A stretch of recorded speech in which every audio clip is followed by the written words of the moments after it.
Washington. We had heard that Washington had gotten meaner than ever in the 21st century, but it was still stunning to see Bryce Harper get the Jason Worth Citizens Bank Park treatment on steroids Tuesday night at Nationals Park. Most of the speculation ahead of Harper's return to his former home seemed to lean toward a mixed reaction to his introduction for the first time as a member of the Phillies. Harper even extended an olive branch Tuesday morning, sending out an Instagram post on his @BryceHarper3 account that thanked the city and its fans for making him one of your own for the entire time I was part of the Nationals organization. The response from Nats fans: boo, boo, boo. In case you weren't counting, it was 13-1 for every year Harper signed with the Phillies as a free agent. It was some serious pent-up anger, the kind Philadelphians are often accused of harboring toward players who shunned them. Players like Worth and J.D. Drew and Terrell Owens. It will be impressive if Nationals fans can maintain this kind of hatred for the rest of this season and the entire next decade, because it was on the same level as the Drew reception at Veterans Stadium in 1999. Fortunately, there was no battery incident, and maybe that's because the right field bleachers behind Harper were filled mostly with Phillies fans who would make themselves heard before the wildly entertaining evening ended in an 8-2 Phillies victory. Had Harper resigned with the Nationals, he surely would have been booed when Washington made its first appearance in Philadelphia early next week, but it is hard to imagine that the Phillies faithful would have been armed with as much vitriol as the Nationals fans hurled at their former superstar. It should be noted here that Harper received $30 million more from the Phillies than the Nationals reportedly offered near the end of the 2018 season. Nationals fans should understand that principal owner Mark Lerner had an opportunity to sign Harper before any other team had a chance to bid. It the same way Phillies fans should have felt when Jason Worth received considerably more money to sign a 7-year deal with the Nationals in 2010 after he had gone from a minor league free agent to a postseason hero in his 4 seasons in Philadelphia. Harper, based on what he said before Tuesday night's game, knew it was over with the Nationals before Christmas Day, and he had come to terms with the team's decision. We went down and met with the Lerners 2 days before Christmas, and I thought the meeting went great and then it just didn't happen, Harper said. I thought, on both sides, it was kind of mutual, and it didn't really bother me from both sides.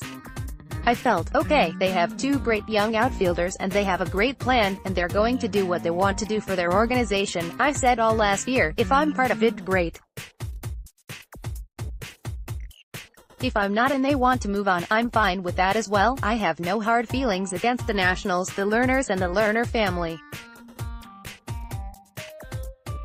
They always treated me with the utmost respect, and it has been fun playing for an organization that really cares about their players and their organization and their fans, as well. In his 14-minute news conference Tuesday afternoon, Harper expressed a genuine love for his time with the Nationals, but if he had any plans to tip his cap to the fans who mostly adored him for 7 seasons, they were discarded when the starting lineups were announced shortly before the start of the rain-delayed game. That's when the boos started, and they continued right through a video tribute to Harper on the giant scoreboard in right field. When it ended, the cameras caught Harper leaning against the bench in the visiting dugout.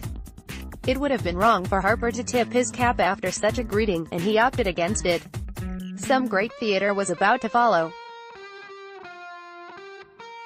The boos cascaded down on Harper again in the first when he stepped to the plate for a highly anticipated confrontation with Nationals ace Max Scherzer. Round 1 went to Scherzer when he struck out Harper on a 2-2 changeup. The ballpark erupted with cheers. 2 innings later, Harper was booed again as he made his way to the plate. Round 2 went to Scherzer again as Harper's 7-pitch at-bat ended with another strikeout on a crisp cutter from the 3-time Cy Young Award winner. The tide turned Harper's way 2 innings later when he lined a 1-2 curveball from Scherzer into right field for a double. It extended the inning and helped push Scherzer's pitch count to 96 by the end of the inning, leading to the pitcher's departure. An inning later, with lefty Matt Grace on in relief, Gene Segura cleared the bases with a 3-run double that gave the Phillies a 5-0 lead, and Harper followed with an RBI single to left field to make it 6-0. A large contingent of Phillies fans, many of whom were stationed in the lower right field bleachers, started celebrating and chanting. First, it was MVP, MVP, and then, let's go Phillies, and finally, we've got Harper. When Harper went to right field ahead of the bottom of the 6th inning, he finally took a bow in recognition of the appreciation that had come from the right field bleachers. He capped it off with a double fist pump. He was not done yet.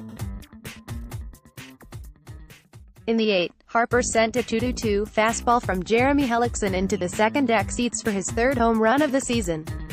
He flipped his bat in the direction of the Nationals' dugout before taking his trip around the bases. Keep this up for the next 13 years and the Nationals fans are sure to hate Bryce Harper forever.